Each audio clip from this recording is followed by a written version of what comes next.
everyone, my name is Rachel. Welcome back to my channel. Today I am here with my mid-May wrap-up. So I've been kind of going off of my May TBR this month. It happens. Honestly, what happened is that I finally caved and I got a 2-month free trial of Kindle Unlimited. If you don't know what that is, it's a program, I guess you could say, on Amazon where if you sign up for it, you can get 2 months free, and then every month after that, I think it's $9.99 a month, but you get access to like hundreds and hundreds and hundreds of Kindle ebooks for free, essentially, for the price of your membership. And so it's mostly romance novels from what I can tell, but there are books of other genres in this program as well.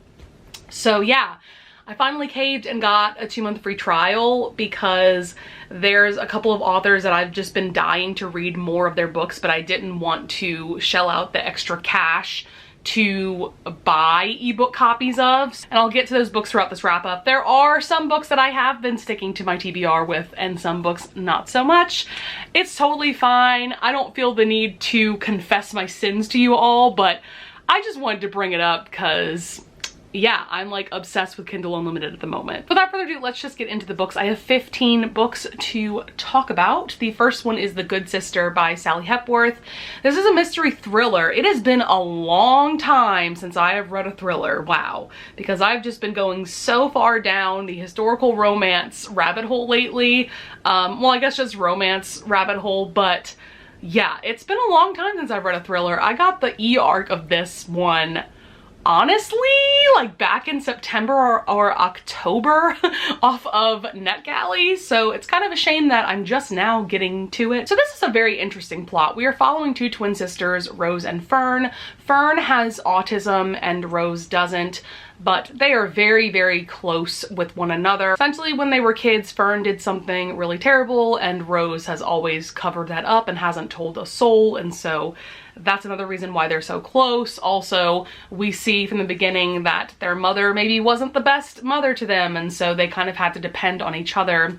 And so now we're in present day and we're seeing that, let's just say, both sisters have a lot of secrets. Then there's this third main character introduced. He starts dating Fern. He also has autism, but they both have very kind of different kinds of autism, I guess you would say. I guess different symptoms. This kind of reads like a Lifetime movie script, and honestly, I was so here for it. I gave it 4 stars. I've read one of Sally Hepworth's books before.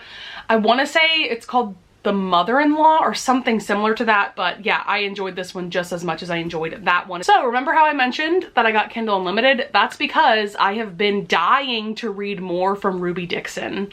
So I read the first book in her Ice Planet Barbarian series all the way back in January of 2020. So I've just been dying to read more from Ruby Dixon and from this series, and so I knew when I got the Kindle Unlimited membership, I had to just binge a ton of these books because there's like 22 books in this Ice Planet Barbarian series. So the first book I read this month was Barbarian Alien, which is book 2 in the series. So this one is about Liz and Rahash, I think his name is.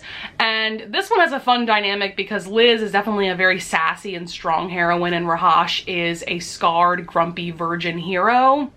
I mean, doesn't that just sound fantastic? But to tell you the basic premise of what's going on in this series, in book 1, we see that there's like 12 human women and they're all 22 years old for some reason. They get kidnapped by these bad aliens, so a different alien species than the aliens that are on the ice planet.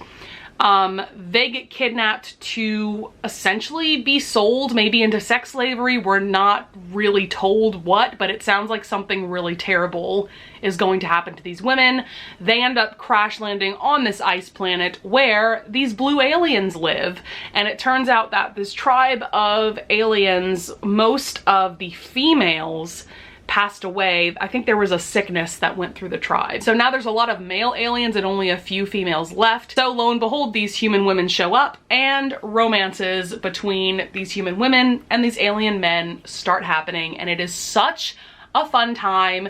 There's also the fated mates trope going on in this series. I don't want to get too deep into all of that. I would just recommend that you read these books if they sound at all interesting to you, because Ruby Dixon actually does a very good job with world building. But yeah, so far I've read the first 4 books at this point, and this one, Barbarian Alien, is my favorite. But then after that I did read Barbarian Lover, which is book 3. This one's more of the trope of, we have Ihaka, who's like a flirty ladies man kind of alien dude, and then we have Kira, who is much more quiet. She just kind of likes to blend in. This one was interesting because we do get a showdown with the bad aliens that we saw in book 1. I will say, in my opinion, that showdown was kind of anticlimactic. I know I'm not the only one who thinks that, because I think I read Jen's Goodreads review and she said the same thing. I totally agree. But these books are just like candy to me, because I always know what I'm getting myself into. I always know it's going to be a fun time, and it truly, truly is. And then we have book 4, which is Barbarian Mine, which is Harlow, and I can't remember the alien's name in this one, but the main hero in this story is actually the long lost brother of Rahash, who was the hero in book 2. So again, a fun time. I gave all 3 of these 4 stars. I'm planning on reading at least a couple of more books from this series at some point this month, because they're just great. So next, speaking of binging book series, I have been binging the entire Maiden Lane series by Elizabeth Hoyt.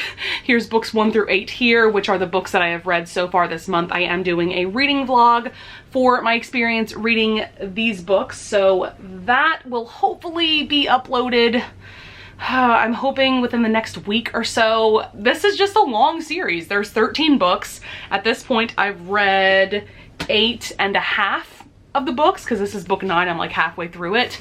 I'm having a good time. I don't really want to give you individual reviews of these books, because I would just say go check out that reading vlog. But this is a historical romance series that centers around the Georgian era, so the 1730s into the 1740s.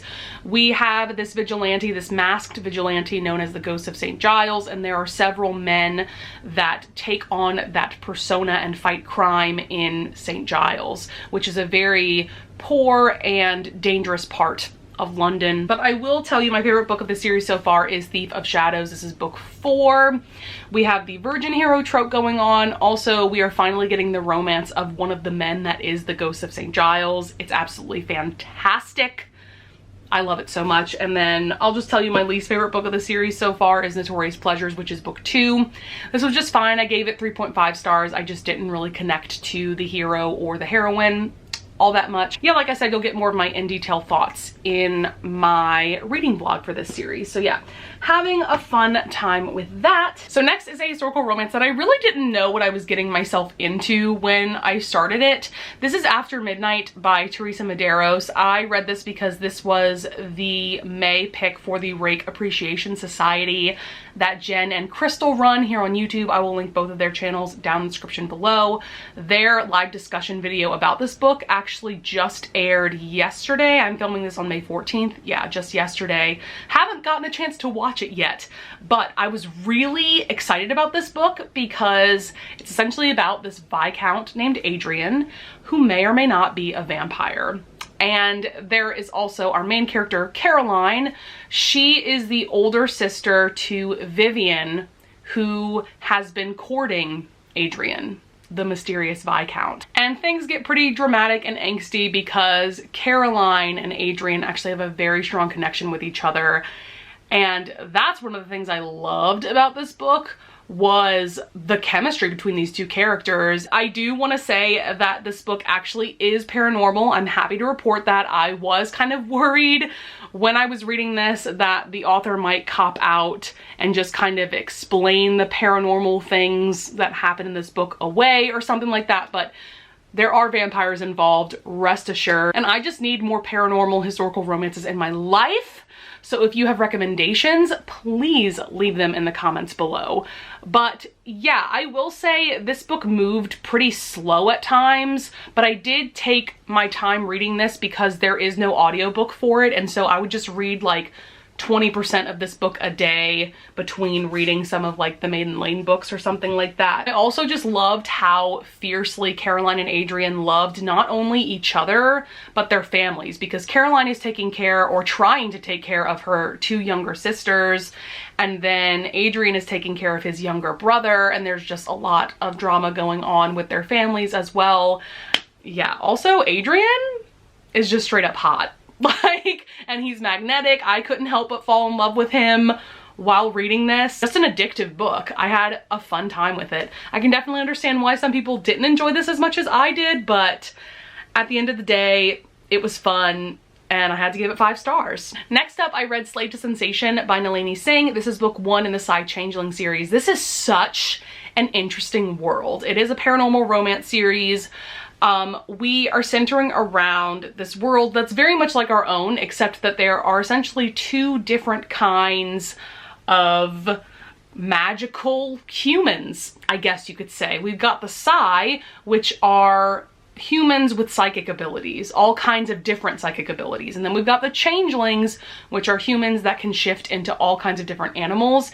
In this first book, we only get introduced to werewolf shifters and like big cat shifters, so people that can shift into like panthers and leopards and cats like that. So from what I understand, this world gets quite expansive as you keep reading on in the series, and there are a ton of different kinds of changelings. But yeah, I had a fun time with this. I gave it 4 stars. Like I said, it's just such an intriguing and interesting world. And the romance in this one is between Lucas, who is a cat shifter, or a changeling. Then we have Sasha, who is one of the Psy, but she's not a normal kind of Psy.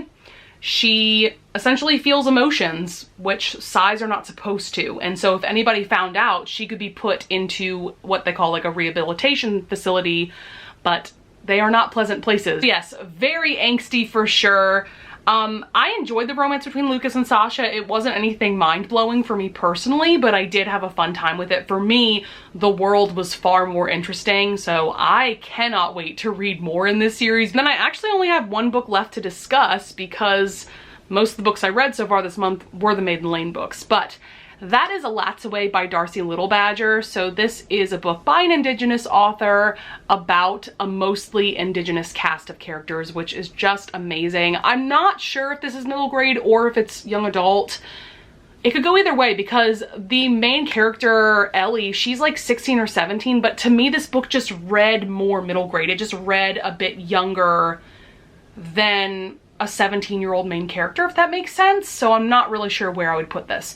But this is about a world very much like our own. This takes place in the United States, but there are different kinds of paranormal creatures. Ellie herself can actually raise people from the dead as ghosts, but it's very dangerous to do that with humans because they could come back as very hostile spirits. So she's only ever raised animals back from the dead, and for some reason that's not harmful.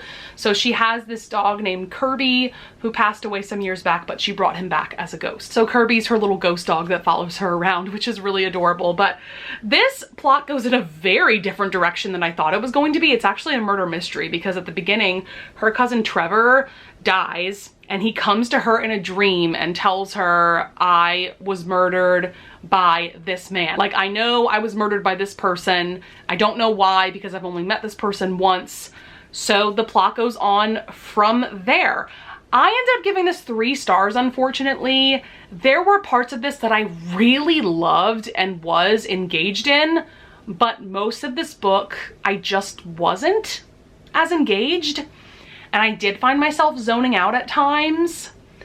I'm not quite sure why, because the world is very interesting and I liked the characters. I just feel like the way that Darcy Littlebadger executed this story just wasn't the best in my personal opinion, but I know so many people that loved this book. The reason why I read this was because Kayla from Books and Lala adores this book. So yeah, it definitely wasn't a terrible book by any means, but I just didn't love it. It wasn't quite the book for me, so I ended up giving it 3 stars. All right, guys, that's going to be it for this mid-May wrap-up. I would love it if you would leave a comment down below if you want to discuss any of the books that I talked about in this video, or if you want to share with me books that you've been loving so far this month. I would also love it if you would leave a like and subscribe, and I thank you in advance if you do.